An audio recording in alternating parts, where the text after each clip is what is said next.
प्यारे बच्चों को मेरा नमस्कार। आज अपने करने जा रहे हैं यह दंतुरित मुस्कान और फसल कविता, जो कि नागार्जुन जी ने लिखी है। तो पहले अपने करेंगे यह दंतुरित मुस्कान। तो इस कविता में लेखक ने क्या बताया है कि एक छोटा सा बच्चा है जो अपनी माँ की गोद में है। अब अपने घर में कोई छोटा बच्चा होता है और उसके नन्हे नन्हे दांतों की मुस्कान कैसी लगती है? बहुत ही प्यारी, बहुत ही मन को मोहने वाली होती है। अर्थात चाहे हमारे घर पे कोई भी परेशानी हो, कोई भी मानसिक तनाव क्यों ना हो, लेकिन जैसे ही बच्चे की हंसी देखेंगे तो अपन सब कुछ भूल जाते हैं। यही इस कविता में नागार्जुन जी ने बताया है एक बच्चे की मुस्कान के बारे में। तो देखें, शुरू करते हैं। यह दंतुरित मुस्कान। तुम्हारी यह दंतुरित मुस्कान मृतक में भी डाल देगी जान। कि जो ये तुम्हारी नन्हे नन्हे दांतों वाली मुस्कान है, वह मृतक में भी जान डाल देगी। अर्थात जो व्यक्ति हताश हो चुका है, निराश हो चुका है, मानसिक तनाव से ग्रस्त है, उसके अंदर भी क्या कर देगी? यह मुस्कान जो है जान डाल देगी। अर्थात उसके अंदर भी जीवन का संचार हो जाएगा, जो व्यक्ति इस जीवन से निराश हो चुका है। और धूली धूसर तुम्हारे ये गात, गात अर्थात शरीर, तन, धूल से सना हुआ तुम्हारा ये शरीर, धूल से सना हुआ तुम्हारा ये शरीर कैसा लग रहा है? ऐसा लग रहा है जैसे छोड़कर तालाब मेरी झोंपड़ी में खिल रहे जलजात। जलजात का मतलब कमल।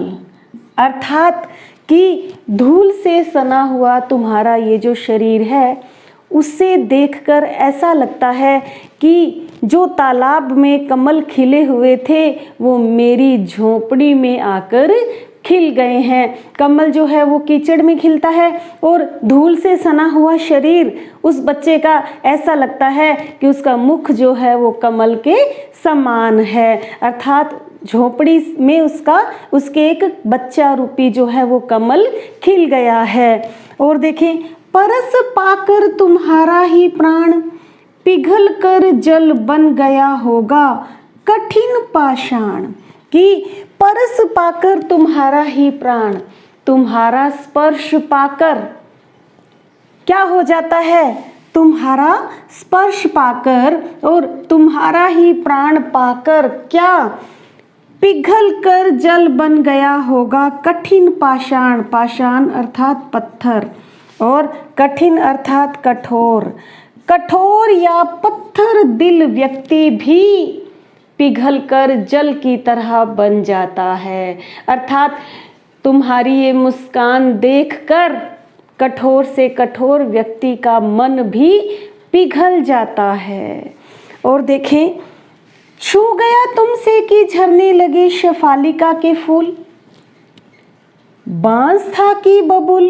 कि तुमसे जिस चीज को तुमने छू लिया उनसे शेफालिका के फूल झड़ने लगे, चाहे वो बांस का हो या बबुल का पेड़ हो। अर्थात चाहे कोई सा भी पेड़ हो, उससे शेफालिका के फूल झड़ने लग जाते हैं जिसे तुम छू लेते हो। तुम मुझे पाए नहीं पहचान, देखते ही रहोगे अनिमेष। अनिमेष का मतलब क्या होता है? अपलक। कि तुम मुझे पहचान नहीं पाए, देखते ही रहोगे अनिमेष। कि तुम मुझे अपलक, अपलक अर्थात एक टक। एक छोटा बच्चा जो होता है वो कोई अनजान को देखकर एक टक देखता रहता है, उसे पलक भी नहीं झपकाता। उसी के लिए क्या शब्द आया है? अनिमेष अर्थात बिना पलकों को झपकाए हुए। कि तुम मुझे पहचान नहीं पाए। क्यों?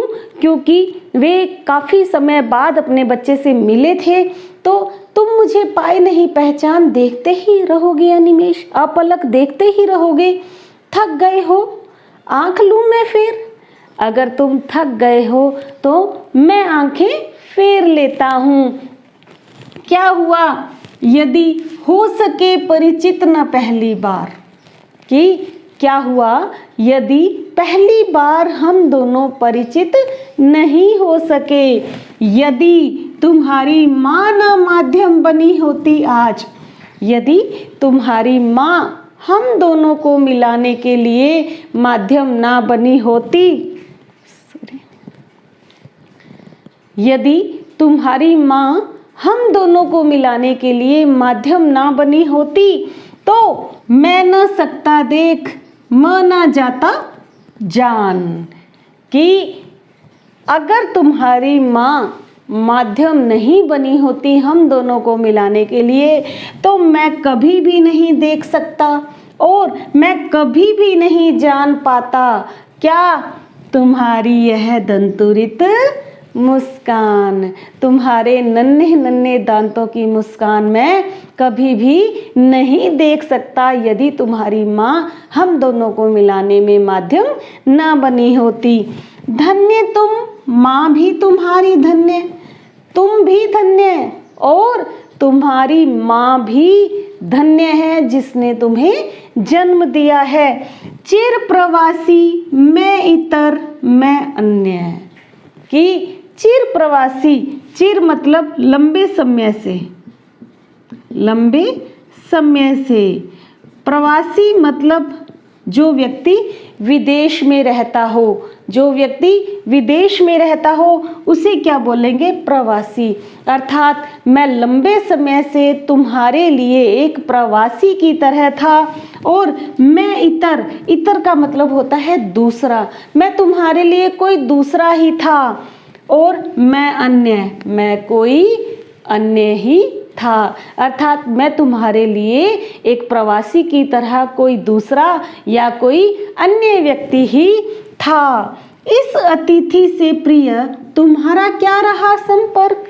मैं तो तुम्हारे लिए एक अतिथि के समान हूँ, तुम्हारा और मेरा तो कोई संपर्क ही नहीं हो सका। क्यों? क्योंकि नागा अर्जुन अक्सर बाहर रहा करते थे, वे घुमक्कड़ प्रवृत्ति के थे, इसलिए ये अपने बच्चे से, हालांकि इस कविता में यह नहीं बताया गया है कि ये जो बच्चा है ये नागा अर्जुन इसके पिता हैं या क्या लगते हैं, ऐसा कुछ भी नहीं बताया गया है। तो हम एक अंदाज़ा ही लगा सकते हैं कि ये अपने पुत्र से ही मिले थे। उंगलियां माँ की कराती रही हैं मधुपर्क।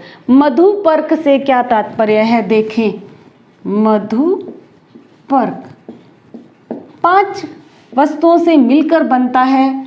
दूध, दही, जल, घी और शहद, इनसे मिलकर बनता है मधुपर्क। अर्थात इसे हम सामान्य शब्दों में पंचामृत भी कहते हैं। तो यहाँ मधुपर्क से क्या तात्पर्य है?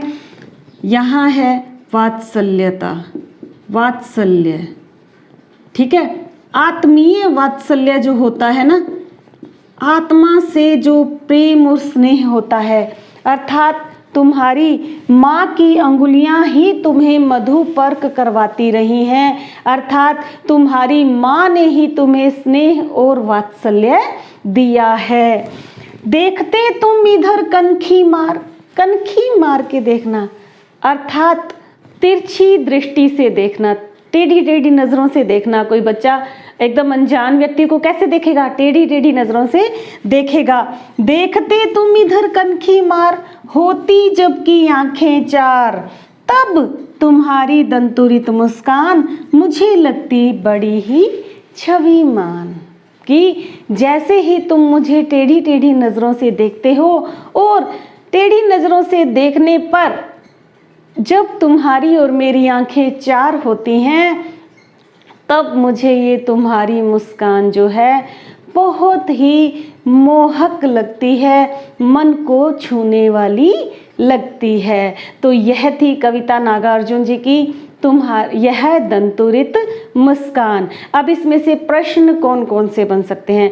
सबसे पहला प्रश्न तो यही बन सकता है कि एक बच्चे की मुस्कान का लेखक पर क्या क्या प्रभाव पड़ा, और लेखक पर क्या क्या प्रभाव पड़ा ये सारे आप उत्तर दे सकते हैं कि किस तरह से लेखक ने उसके बारे में लिखा। और क्या बन सकता है कि एक छोटे बच्चे और बड़े व्यक्ति की मुस्कान में क्या अंतर है? बहुत अंतर है भाई। छोटे बच्चे की मुस्कान जो होती है वो बिल्कुल निश्चल होती है, निष्कपट होती है, और बड़े व्यक्ति की मुस्कान में कभी कभी गहरे अर्थ छिपे होते हैं। कभी वह व्यंग्यपूर्ण हंसता है, कभी किसी पर आक्षेप लगाकर हंसता है, कभी उसकी मुस्कान जो होती है वो अपनी उदासी को छिपाने के लिए होती है, कभी उसकी मुस्कान किसी को मात्र दिखावा करने के लिए होती है। तो बड़े व्यक्ति की मुस्कान और छोटे बच्चे की मुस्कान में बहुत ज़्यादा अंतर है। एक छोटे बच्चे की मुस्कान जो होती है वो बिना किसी कपट के, बिना किसी छल के होती है। और इसमें प्रश्न बन सकता है कि चिर प्रवासी किसे कहा गया है? चिर प्रवासी नागार्जुन जी को कहा गया है। और देखें कौन उस बच्चे और कवि के बीच में माध्यम बनी थी? उनकी माँ, बच्चे की माँ जो है वो दोनों के बीच माध्यम बनी थी। और प्रश्न बन सकता है मधुपर्क से क्या तात्पर्य है? दोनों अर्थों में पूछ सकते हैं मधुपर्क से कि यह मधुपर्क क्या होता है। सामान्य अर्थ में तो दूध, दही, जल, घी, शहद से बनता है, और अगर इसका प्रतीकात्मक अर्थ पूछें तो अपने बता सकते हैं कि स्नेह, वात्सल्य, आत्मीयता, ये सब मधुपर्क के आशय हैं। और देखें इसमें प्रश्न बन सकते हैं कि बच्चे का स्पर्श पाकर एक व्यक्ति के मन पर क्या प्रभाव पड़ता है? तो बच्चे का स्पर्श पाकर कठोर से कठोर हृदय वाला व्यक्ति भी पिघलकर जल के समान हो जाता है। और देखें कि कौन से फूल झड़ने लग जाते हैं? तो शेफालिका के फूल आया है। अनिमेष से क्या तात्पर्य है? आप लिख सकते हैं कि अनिमेष का मतलब होता है अपलक, बिना पलक झपकाए हुए। तो ये थी कविता यह दंतुरित मुस्कान। और अब अपने करेंगे फसल। नागार्जुन की दूसरी कविता है फसल। तो आइए देखें अगली कविता फसल। फसल में कवि ने किन किन का महत्व बताया है कि एक फसल को उगाने में किन किन लोगों का हाथ होता है और किन किन चीज़ों का हाथ होता है। तो देखें, एक के नहीं, दो के नहीं, ढेर सारी नदियों के पानी का जादू। फसल को उगाने के लिए कोई विशेष खास नदियाँ, एक या दो नदियों से फसल नहीं उगती है कि कोई खास नदियों से फसल उग गई। नहीं, एक या दो नदियाँ नहीं, बहुत सारी नदियों के पानी का जादू होता है। अपनी ये जल का जो अद्भुत प्रवाह होता है उससे फसल उगती है। अर्थात कवि कहना चाहते हैं कि किसी विशेष नदी से नहीं बल्कि बहुत सारी नदियों के जल से फसल उगती है। एक के नहीं, दो के नहीं, लाख लाख कोटि कोटि हाथों के स्पर्श की गरिमा। गरिमा अर्थात गौरव या महत्व, महत्ता कि एक के नहीं, दो के नहीं, लाख लाख कोटि कोटि, कोटि कोटि अर्थात करोड़ों करोड़ों, एक या दो के हाथों से नहीं बल्कि लाख लाख करोड़ करोड़ किसानों और मजदूरों के परिश्रम का फल है फसल।